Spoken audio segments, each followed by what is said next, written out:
five, and Mr. Hampton here actually had the answers.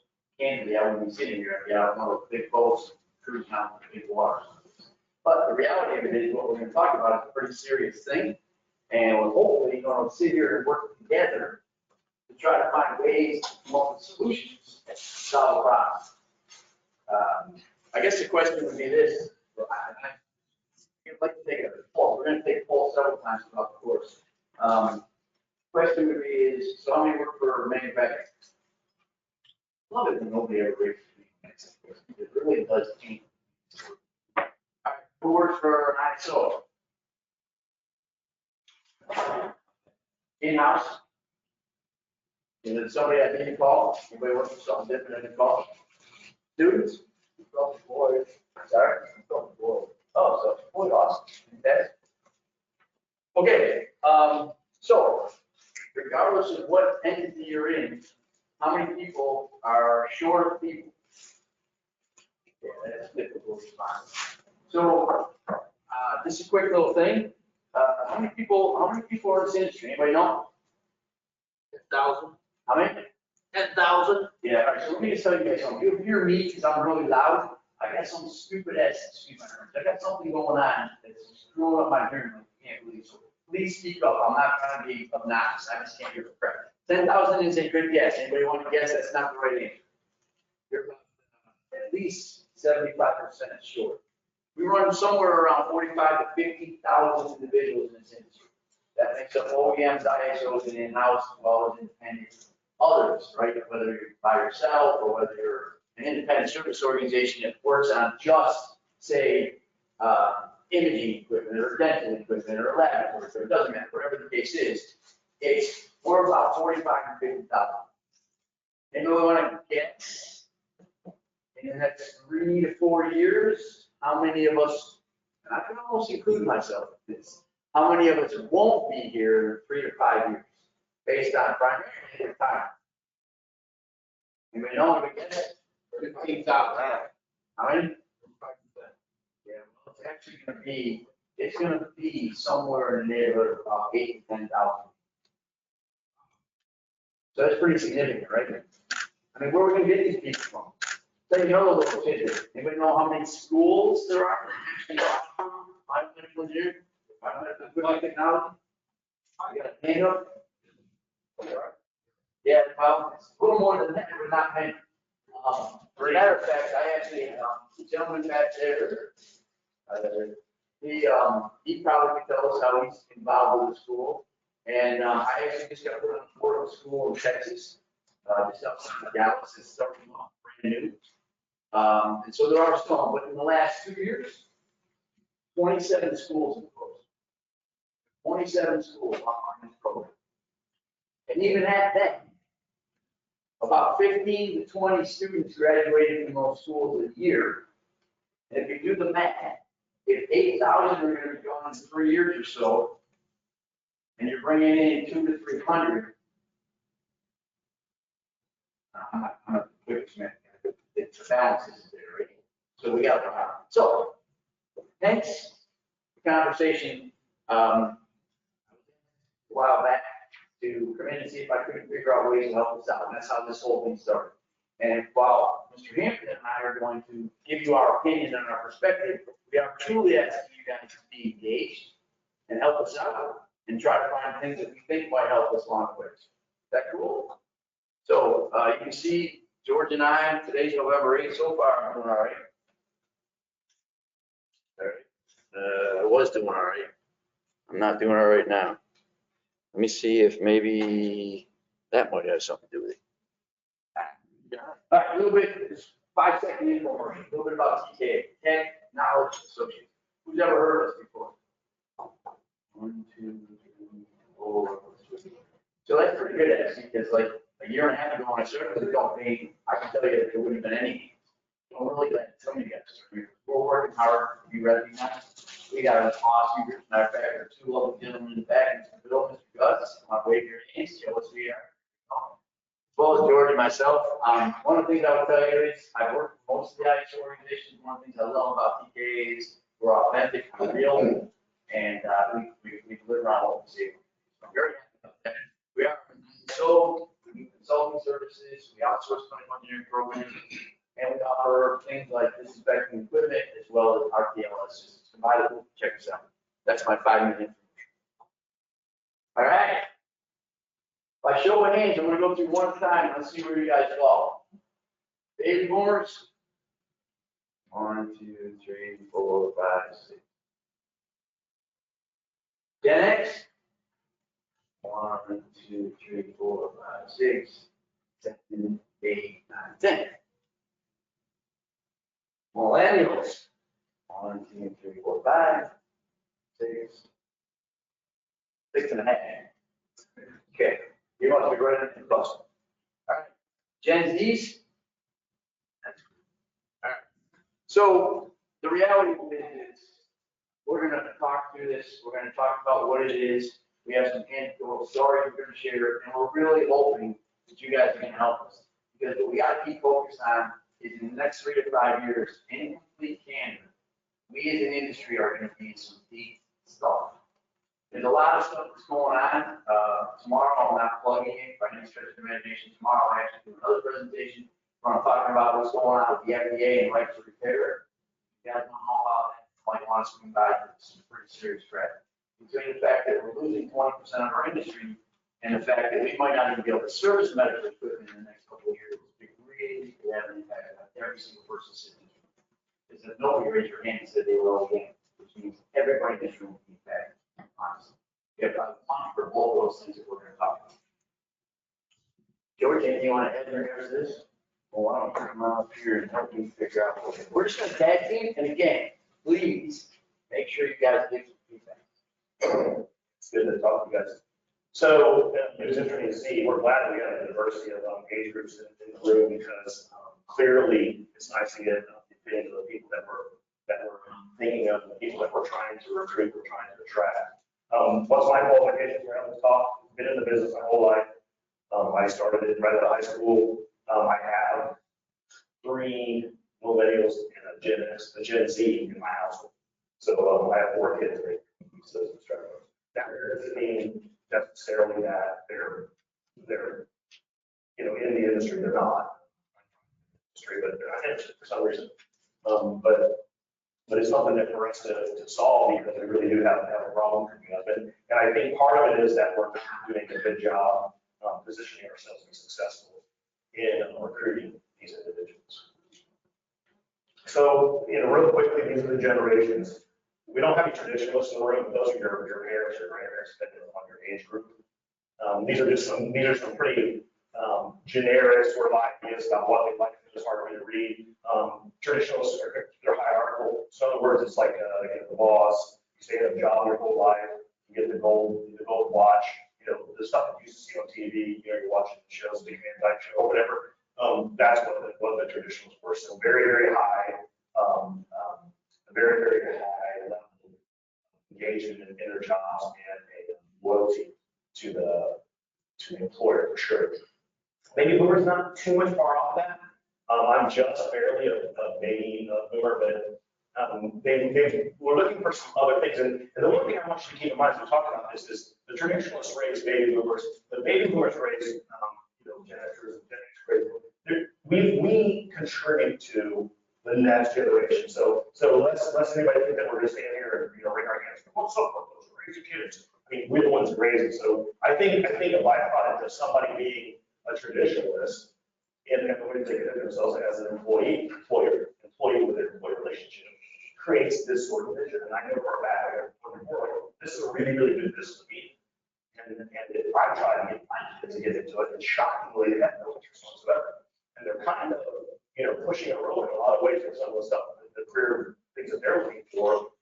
And my belief is this industry is a great job. One, I love healthcare, love being in healthcare. You get into the business, you make really good money from day one. You don't need a huge education. And once you're in the job, you can go back and get more education in whatever area that you want to.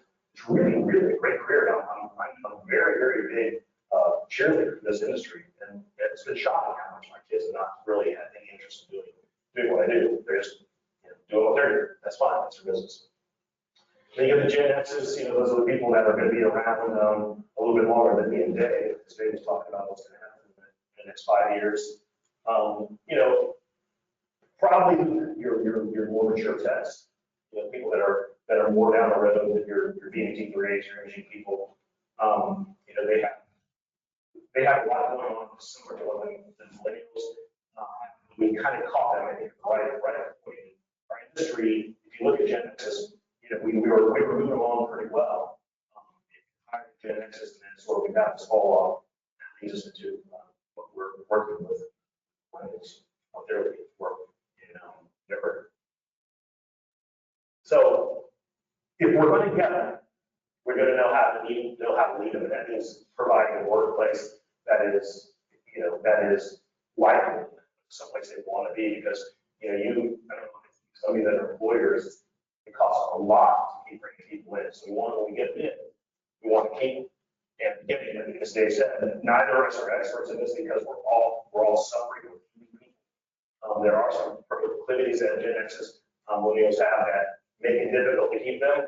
But we certainly want to be challenged as older people in the workforce to not get caught into old paradigms that don't get this, that don't respond to this, that don't lead us to a solution. And that's one of the things I think we sometimes struggle with in the industry is like we have these traditional values and the way we've always done things, the way we look at things, and we're not very bright sometimes about what the workplace environment means and what it means to different people, and how do you create, you know, how you become an employer of choice or create an atmosphere where people are happy. I mean, the truth is you get the best work done when people are happy and when they engage in the environment that they're in.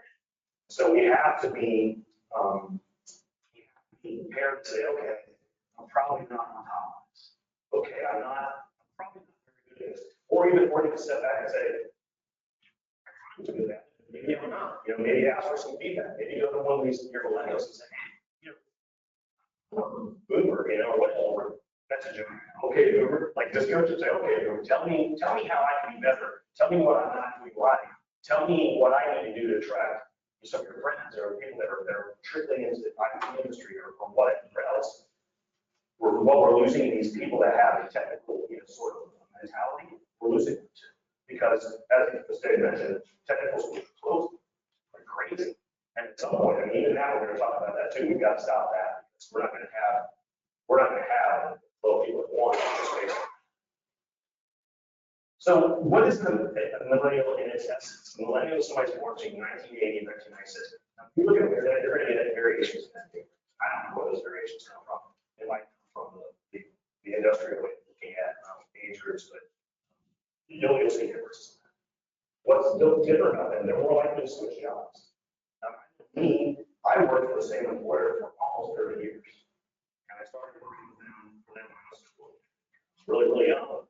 And it really never occurred to me to change jobs because things were moving along for me. And I kind of was focusing on my interaction with my environment.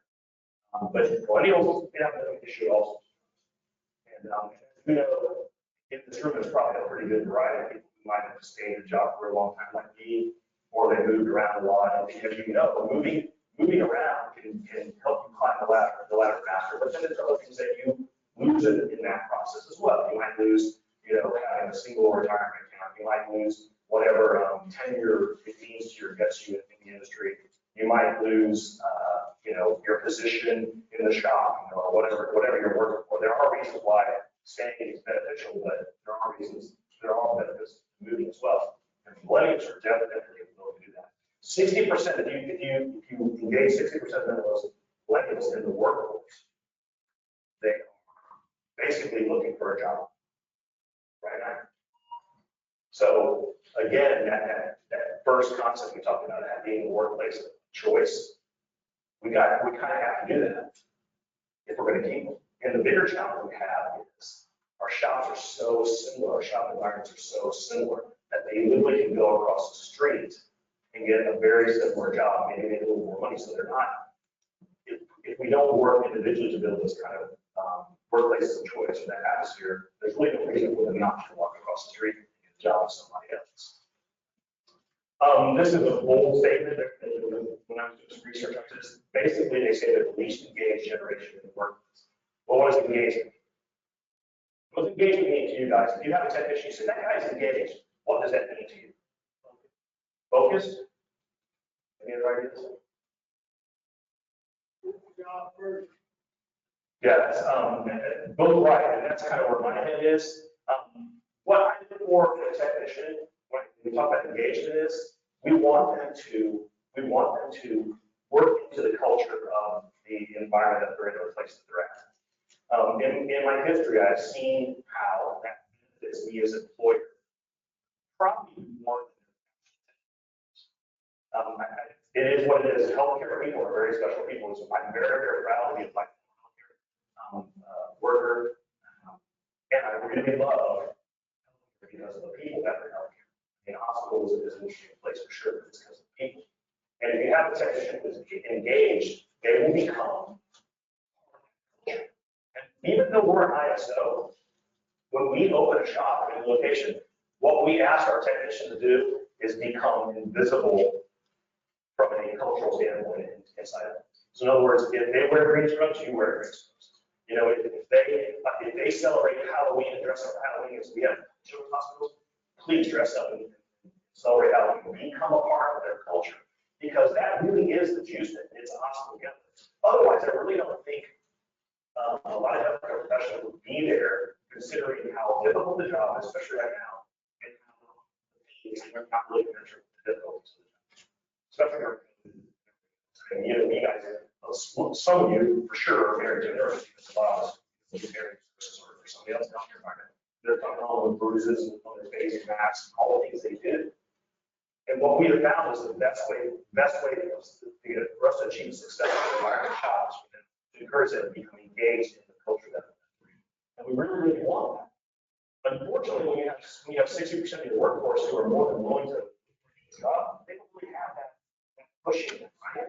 Now, I'm not saying they're not capable of doing it. Please don't get me wrong. I'm not casting concrete, social constructs onto a generation. That's not what I'm saying. We just have to do a good job encouraging them or helping them see how that's a great thing. And we've got to work on this last thing, work-life balance, because for them, it's more important than money. Yes, it's important. Telling anybody money's not important. And they will shop around and look for another job. But millennials want their job to work with the rest of their life. And I've watched it more as an observer in healthcare. In some ways, I had two friends who were nurses that recently retired. They both had pretty severe health issues based on age. One of them has severely arthritic hands, and the other one has a really bad hip. They were both scrub nurses in cardiology. And I know the times they kind of like, we need it somewhere. And they would come in and say, well, like I said, your doctor so did a case, or they, flex. And they would just flat out tell you that they're younger than just tell wanted to stay and do that stuff. Yeah, I'm not trying to be judgmental, but that's what was happening. And they would tell you that our millennials, when 4:30 comes around, their day's supposed to be over, their day's supposed to be over. And we've got to learn to work. To be okay. We got to learn to structure ourselves in a way that we're not, choking somebody into working hours they don't want to work. Because again, that doesn't work well with our desire to have our people engaged. So it's going to fall into, on-call pay. Is it good enough? There's some of you, I have a recall who's been in this scene longer than me. They shop in right into the big house. So my recommend saying it was, of course, the Kevin Health Network. And all the people that are on call are all old guys. And it's because the other people don't want to be on call. This is what it is. So Joey, before you look up that, I'm going to tell an anecdotal story. So I am a stepdaughter who was actually a millennial, but I got into this industry. And I'll tell you that she's out of the industry. And in 4 years, she had 4 different jobs. And the issue boils down to, because now she's out of the industry, she's actually, for lack of another discussion, we call it a call center, which has nothing to do with our industry. Matter of fact, it's software related. But it's funny because she comes over to the house and all she wants to do is talk to her mother about how much she loves her job. And the reality of her job is there's 2 things that she just can't stop talking. about the fact that she gets a handwritten note about every other week from her boss, telling her how much she loves her. And the fact that she kind of gets to come and go when she wants, so long as she gets, gets the phone call when she needs to get it. So the point for that for me is, I mean, she's taking more than the 50% paycheck, but yet she's happier than she's ever been.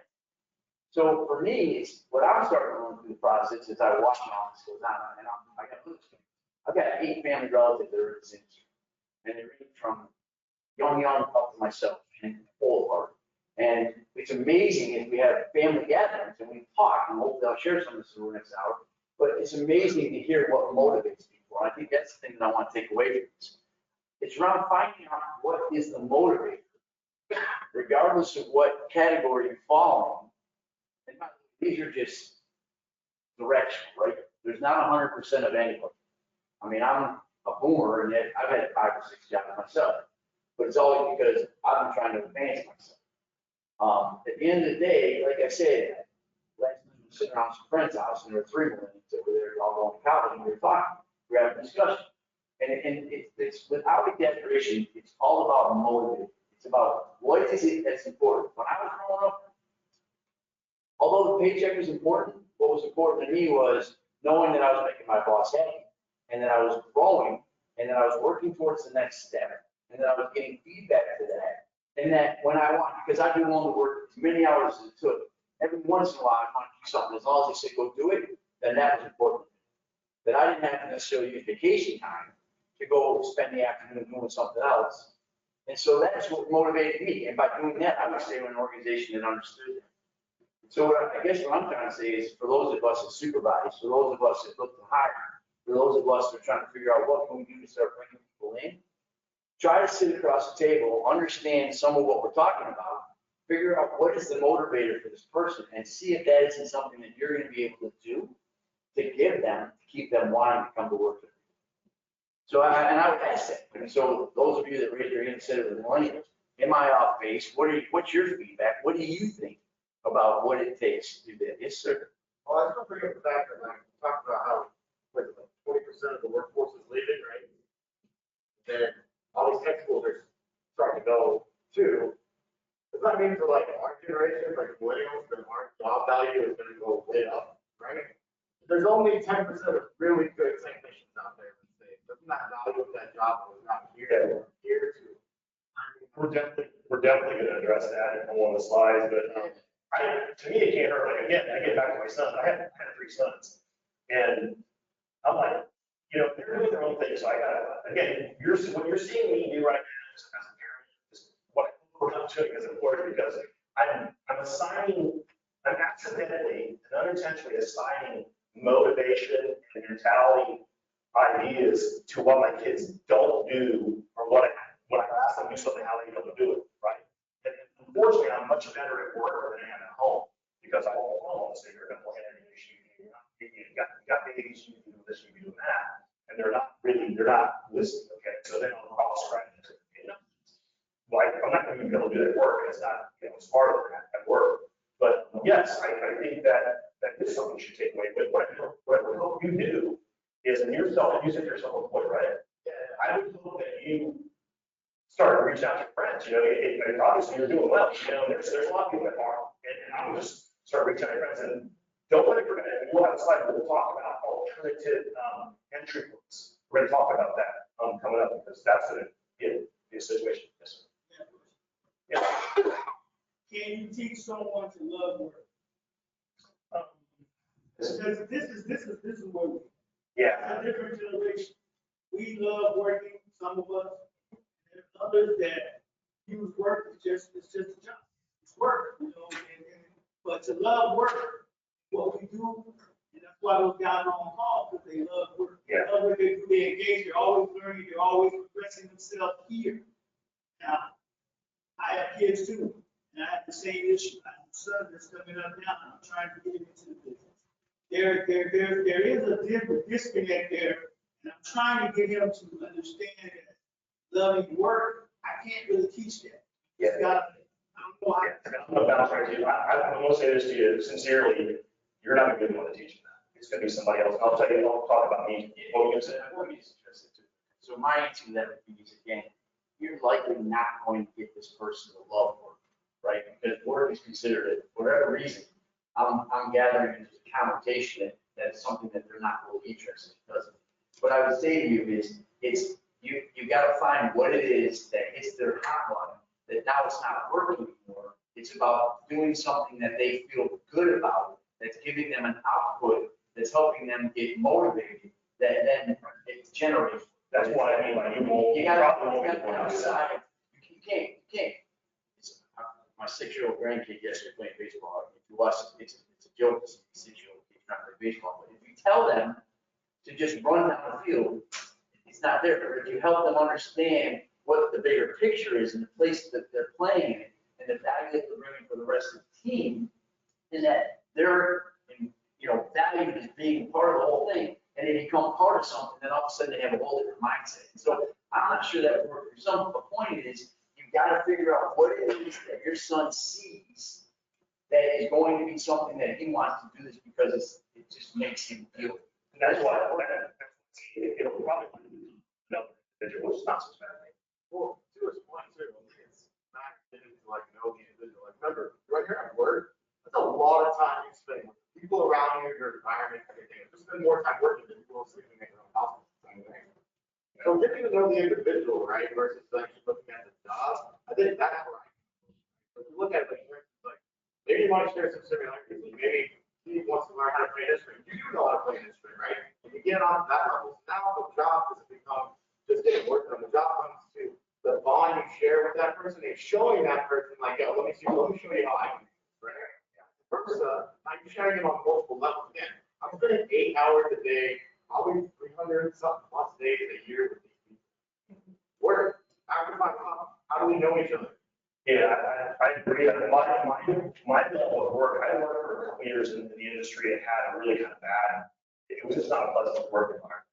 And then I got a job, with a different company, and my supervisor did some things that just was so nice. He kind of got me, he worked for me, and it really kind of made me the individual that you and I are, like, it made that. So reason why, I just don't, our kids, for some reason, our kids, I think they need to learn that from somebody else. There's just something about having raised somebody that I don't, maybe I use, maybe not much credibility with my kids. I didn't mean to, but maybe that's what it has to do with it. But just understanding what's important. I mean, that's a good start, right? So if you're running a workplace, understanding what's important to millennials, that's such a good handwritten notes. That's so easy to do, and or just communicate with people. The things they like to see, they like workplaces to be collaborative, achievement oriented, highly creative, positive, diverse, fun, flexible, and they want continuous feedback. They want one-on-one feedback. Man, I can tell you, I can look across my company and I have directors running shops that are not good. The problem is, you can't just move it right away because that's a difficult position to fill, right? But we could be much better at this. When they establish a job identity, they want a chance to shine and be a star. They want to make contributions. The company represents a good cause. They want to fit with the mission, team approach, need clear, concise job expectations to get it done. What they want, and they also want to come in and not be like, okay, like for me, my favorite job, most of the older guys who are good at it, they want that was how it worked. You start doing that. So you do those for 3 years. I still consider myself new, but why is that? I think most of where it starts. Well, hopefully it's not. But what I'm saying is, back in the day, that's, I'm glad you're questioning that because, no. And, I mean, because guys, it's different mentality. Well, I can tell you right now, to the young people now, who's my water, but they also want to be part of that monitor itself. They want to be a part of, this networking stuff, And if you take them, again, speaking generic, they're individual, they're different. But if you take a new tech right now, and you say, okay, here's your bench, you're going to do ID pumps for the next 3 years until Bill dies. How you gonna feel like it? You calling them, right? Don't that make you feel like you calling them, because you had to go through it. Why should they go through it? That's how I'm honest. Yeah, no, I appreciate your honesty, but I think that's a trap, and in a lot of ways, because here's the point. Always, but here's the point. We are in trouble. We're in trouble. And we literally have to let go of some of those paradigms you're talking about. It doesn't necessarily follow, I'm not being argumentative, I respect your question. It does not necessarily follow that, given the trouble I'm in, that if I stick to that dogma or that speed, I can run myself right to the ground, right? Sir? Well, last couple of years, about school going down. Comes back to what crack people like. I've got a son too, and he wants nothing to do with this. Also, it goes back to where's the industries in the future? If I spend 2-3 years going to school trying to become a life mid-tech, and they're gonna be hope to make $40,000 a year coming out of school in debt. Or I can go into IT, I can make double that. So I mean, when it comes down to the employers, whether or not they want to attract people in the industry, paying a wage that I can't argue with saying that if everybody just comes with more money, it'll be fine. I just don't, I run up.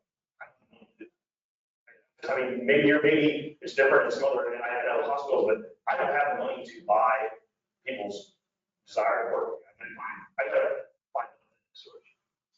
I'm sorry. Yeah, I just wanted to tag on to the last part we were talking about why we started off on ID pumps. I work over at Johns Hopkins, very close to here. And we do start our new technicians off with ID pumps. We get ID, we have a rank so the PMs are every single month. We have so many. And then we sit down and explain to them, okay, you may be able to do this thing with dry smoke, but the reason that we have to do this is to learn the hospital. Yeah, okay. All the hiding places and everything. We're not going to keep you on ID pumps, and we don't. Don't get me wrong.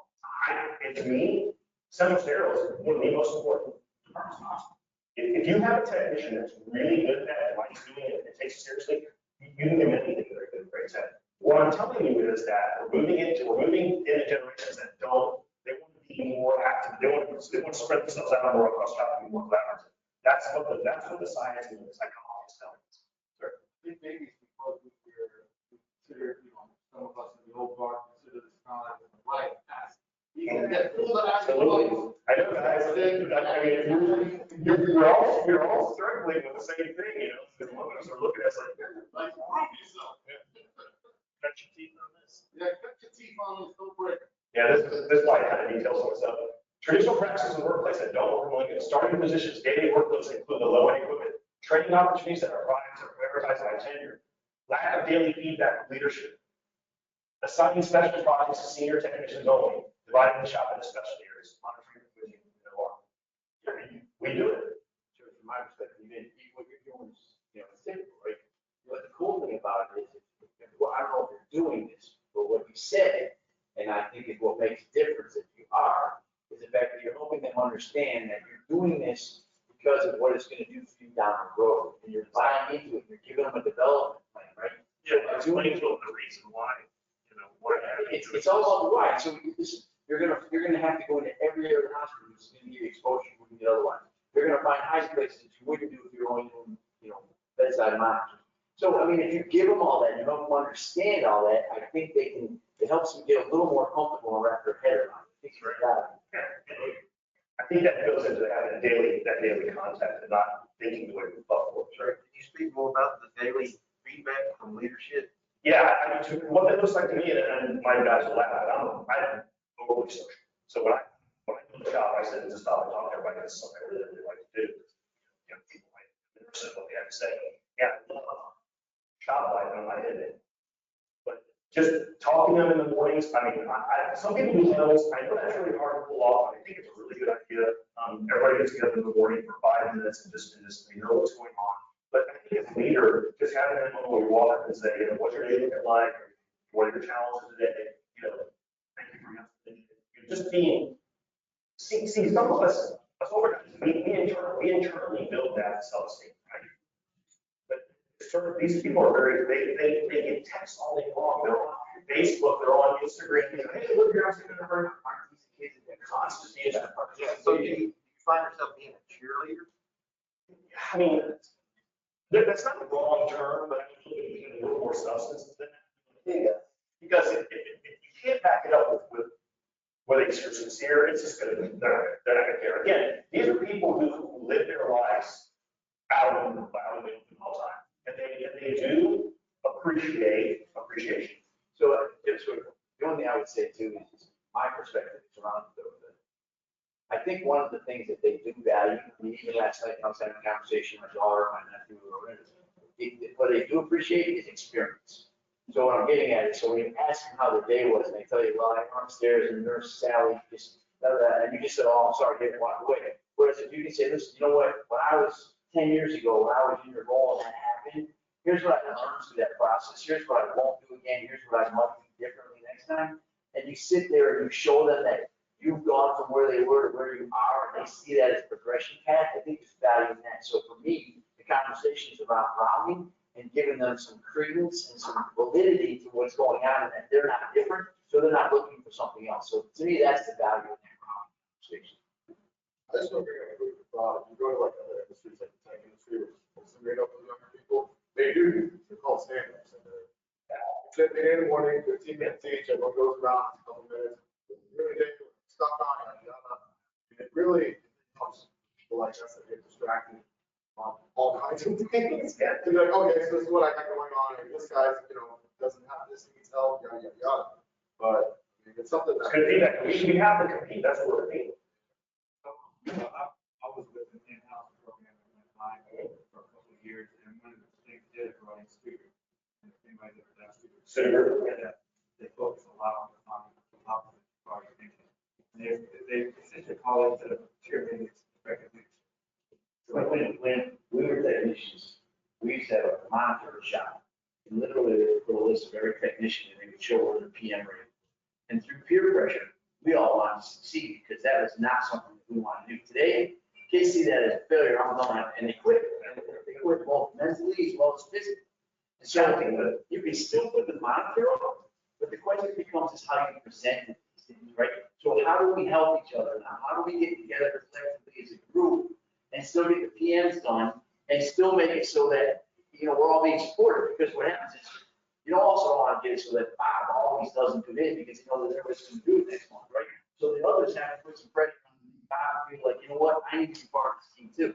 So when you start dictating and eating down, that's when we start having problems. It's got to be a collective perspective and having a conversation around how we work together so we can all be successful. And that's how we, that's how They're looking for collaboration. There's some quick things, team wins in the shop meetings, we just talked about that, creating training plans for employees, they see, this is what's gonna happen in the next 5 years. Not just, we get a little, we all are impacted by finances, right, especially in house groups, but I mean, it's really good to say, this is what I'd like to give them a 5-year look at what you want to do with it. And then I'm building specialty teams, if you have a monitoring team or an installation team or whatever, include all your different age groups on those teams. Don't have to be helpers or flashlight workers. And just communication, this is so indicative of what, this is a different generation, this is how they get instant feedback all the time on everything they're doing, all the time. And that's a good thing in some ways, like my youngest son is really, he's good at taking criticism, because he puts it out there, people tell me he's goofball changes. I don't get this too much, but this is just like, this is a quick little exercise, it's like, when we think we're communicating clearly, one of the problems with texting is, they're not catching inflection, right? I'm sure you guys have seen this before, but if you just text something, you can say, he could read it this way, or she could read it this way. I didn't say you're beautiful. I didn't say you're beautiful. I didn't say you're beautiful. I didn't say you were beautiful. I mean, you can see how that can be misconstrued. And we're not, and we're not really, I'm not really good at the whole text speak thing. I do text, that my kids are, they have their way of emphasizing things and they use different language than I do. So just be aware. Most of your shops, we just started our company, there's a lot of texting going on and a lot of communication. It's not pagers or statements or something. Sir? I think how millennials answer the phone. I don't believe it. Yeah, there's a lot that can go wrong, right? Yeah, I know they don't like it, but some of them answer the phone. And guess what? Over time, they're gonna figure out what it is. So my only feedback to that is, go that way, there's a lot of it shut down. Because I'm with you, I'm the same way, but my perspective is, what I tell people is, again,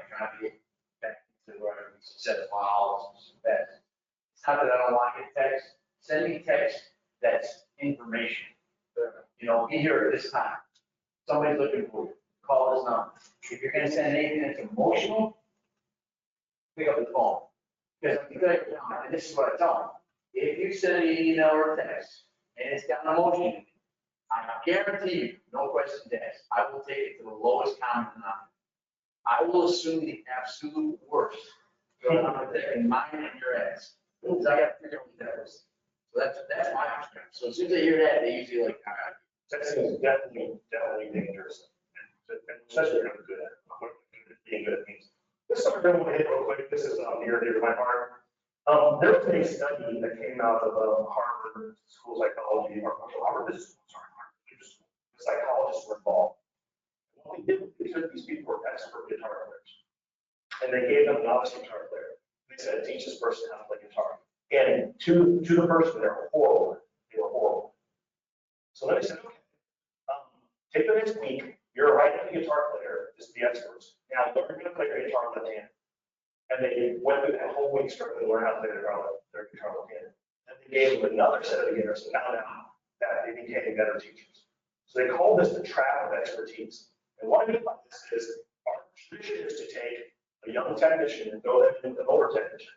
And I'm never gonna get this, but what happens is the younger technicians, the older technicians forgot what it's like to not know stuff they forgot to transmit the knowledge because it's so ingrained in them that they don't even know how to parcel it out or break it down and share it with the technicians. So what might suggest works better is to pair your younger technicians with peers. Somebody who maybe is a year ahead of them, or somebody who just went to school, they're how to do something, because what you'll find is that your younger techs may be better teachers than your more mature techs. Now, you can't let your older techs off. We need them to be better, so we have a decent conversation. We're talking about leading groups. What I would really like to see my older techs do is teach my younger techs how to socially interact in a hostile environment. Because inevitably, the ones that became experts and the ones that became the people where if you walked up to ICU, you said, hey, we're Bob's leaving, and they get that little terror on their face. Largely, that's because Bob is a friend up there, he's family up there. He might not be the best worker, technically the best, but he became somebody that they trust. They're happy to see his face. He's friends, right? And that's really what I would like my text to teach my younger text. Maybe later the technical transfer of knowledge to somebody in the middle or younger age. Certainly. No, testament to what saying, because they paired me up with an older tech, but he wasn't there. Wanting me to go through basically the rites of passage, but it wasn't wanting to teach me. I had to learn it on my own, which I can pick us up pretty quick, so I was able to get the resources I need. But essentially, yeah, I think you're right.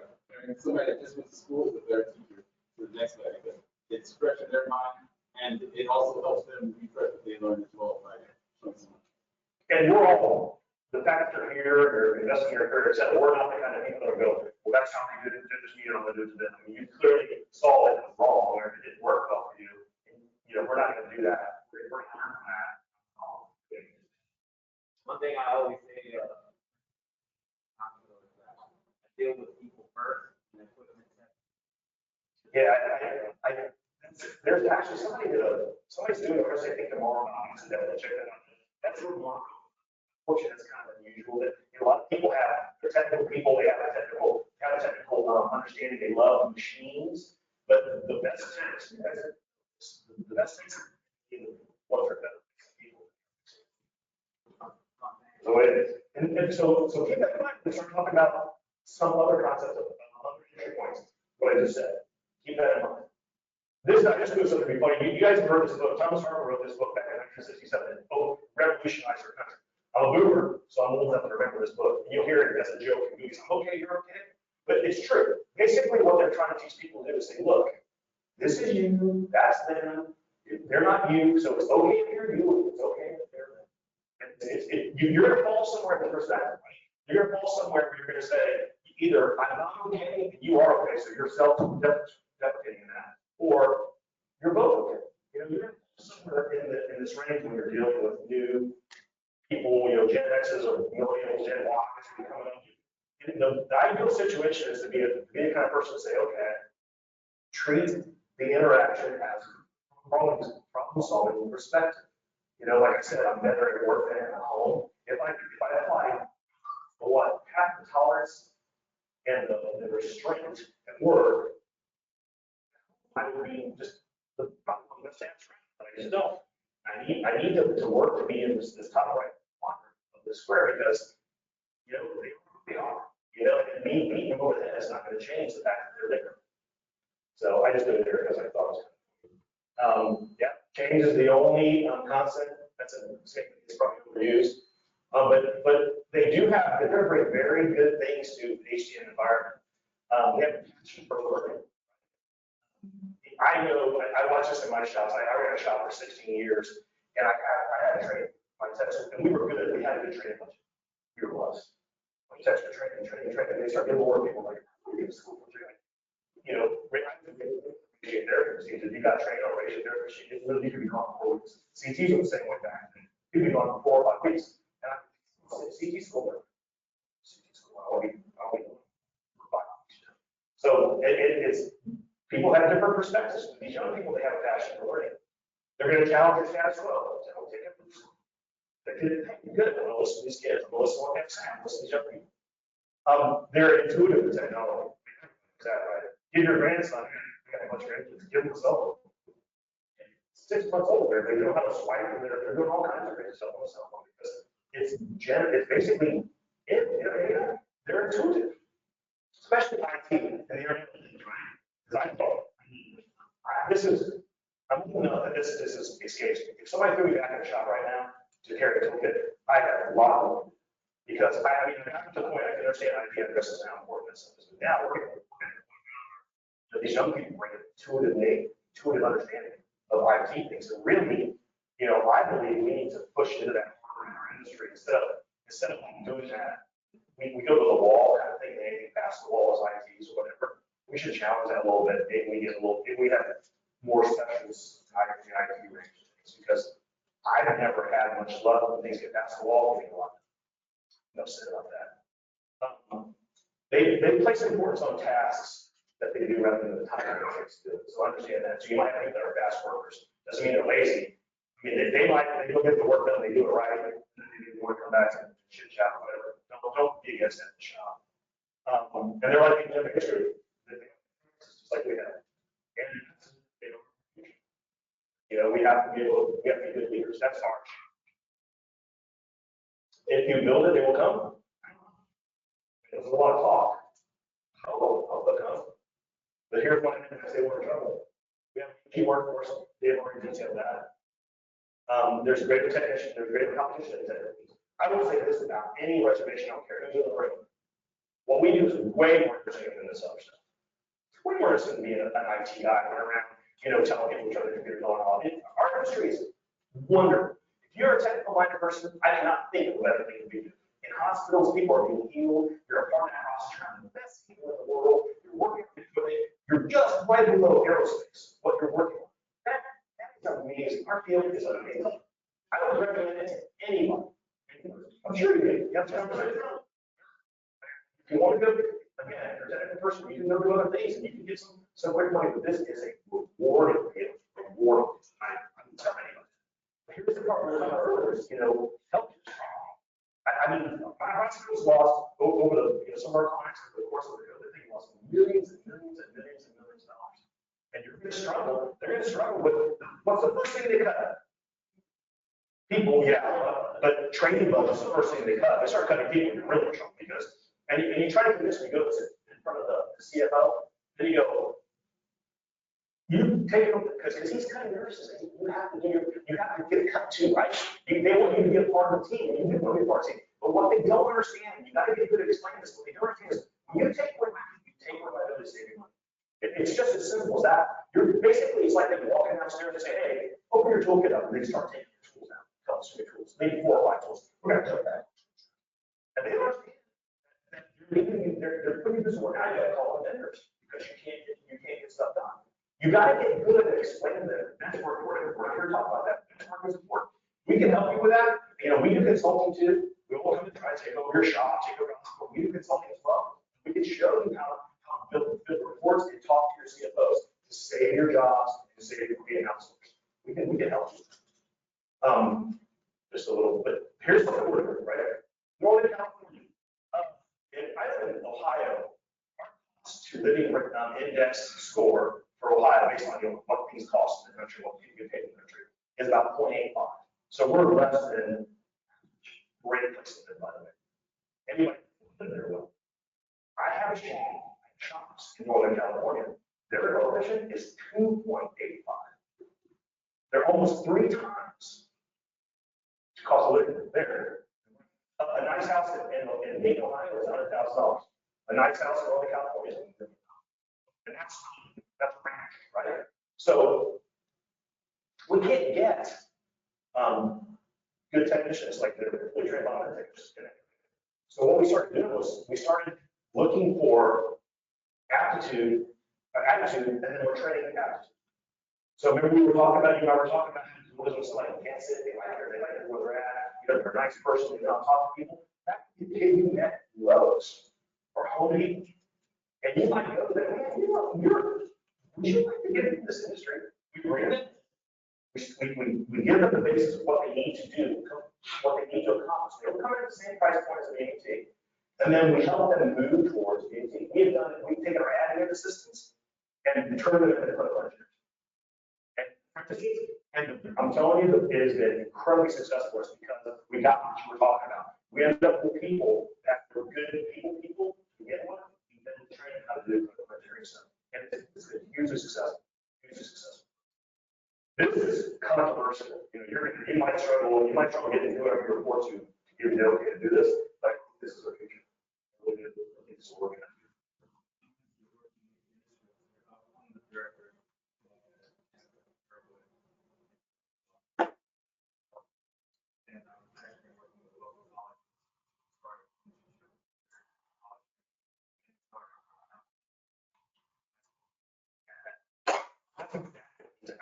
Because there are technical kids, right? They're just going to different things because they don't exist. I mean, if 50,000 was right. If everybody, you know, hired one, guess what? 100,000. I mean, me personally, I brought in like 3 or 4 people. You got I it. mean, everybody should have the responsibility of doing it. I talk about it all the time. I've got to know it. I'm out there trying to find people. Sometimes they even give you a little tip for finding somebody. Yeah. You know, at the end of the day, it's our responsibility to do it. If everybody just said, hey, look, you find one person, you know, and then we keep that person by doing what you were saying, maybe that'll work. We got it. We speak at the next index because it's exactly what you Awesome. Awesome. Yeah. I don't know my son here. I want to hear it. Who was the pushback from the C-suite? I tried that. Oh, well, liability. Well, you know what? That's a big thing. There's 2 things you can do. One of the things is you have a volunteer department in hospital. You have to get them to sign on as a volunteer. As they come in as a volunteer, all liability is waived. So that takes care of it. Second thing you can do is just about to come out, and I just got an email today. AAMI is putting together a contractual internship that you'll have, it's supposed to be very short, that you'll be able to go and look, and it's kind of a contractual situation between you and AAMI, where you're guaranteed to take somebody on, and you have to show them certain things, you have to sign off on it, and there's a stipend of pay, and there's this and that. That's another option that you can go. That should be out here very short. The one thing you have to do in this sort of wrong is you got to build that. Doing that, you can't somebody. You can't do this. Is not a joke. You can't bring somebody. Hey, you got to build a real curriculum that moves them towards. They should. Find a technical school. You got to move them into being real EMTs. Sir. A huge resource for everybody is the military. You know anybody who's in the Air Force, Marines, Air Force, Army, or Navy, we have a school. And we can give, to a certain level, give you anything you need for developing a training program. There's a reason why these demons only recruits from the military. But having said that, they're also very hot commodities. They have the experience, because they really do carry that attitude part. That's really, really. There's no technically more competent individual when somebody comes out of the military. But you run into two issues, one or the other. They're either, they won't make a move unless you tell them exactly what to do, because that's the only way they've ever known anything. That's what I'm saying. Or they go the other way, which is, I'm already high in the military, I can do anything I want, don't tell me what to do. You passed all that, you're good. No, I mean, my best ex were military. So technical colleges, again, we can, I'm just gonna say this, you don't have to own this, but I believe we failed. We couldn't. I mean, I admit it was hard. I tried really hard to build a relationship with one of the technical colleges in Ohio, and the educators were squirrely. They were hard to capture. They were hard to get them wrangled up. We were trying to have them work with us better with the technicians that were coming out of their programs, and we really just didn't get anywhere with them. But one of the things that we struggled with was they did not give them, it was this pay thing, the internships, like, or when they come to do implementation for credits, no, they should not be paid. But the concept of paying people for internships was a big stumbling block for my corporation and for these people as well. But look, here's what happens. This college is in Cincinnati, which is about an hour south. They have 20 kids graduating. They were being Cincinnati. It's completely saturated. They have tons of programs in Cincinnati, Ohio. And I went to my boss and I said, look, if you will let me, we have hospitals in South Dakota, or even North Dakota, Minnesota. I'm trying to get people up there. They're not going to go unless you pay them to go. Maybe some of them were actually saying, this is so bad. It's not like it. Now my company works out in California a lot. People will go out there. But what you got to do is make sure they understand that they want to get a job out there, that they got to look how much it's going to cost to live, et cetera, et cetera, et cetera. But yeah, maybe paid internships is something we need to think about. So local programs, maybe teach a class. They're not really picky. You don't have to have a doctorate degree to teach a class at a local community college. But set up partnerships or scholarships if you have the capability. I'm sure we'll probably get to the point where we'll have something that we're going that year and try to get more people. Again, this talk about how do you fix the problem? We're going to have to be more creative if we're going to fix this problem. Sure. And you had a good point about the internship programs, particularly why a professional college program suffered, because I will argue that a technical trade school, all for 2 years. And at the time, there's a few hospitals that would work an internship, but after 2 or 3 years, how many mounted months do you need in the Pacific area? And that program just shut down. And they said it wasn't a bad thing. All the people that were doing it, it's just, it worked. Our mission was to get local people, local trade. Once that trade was saturated, shut down the program. Nationwide, then that's where the internship would be much better, so that you could have, if you're in a rural area, you're good at hard money, qualified. There was a major metropolitan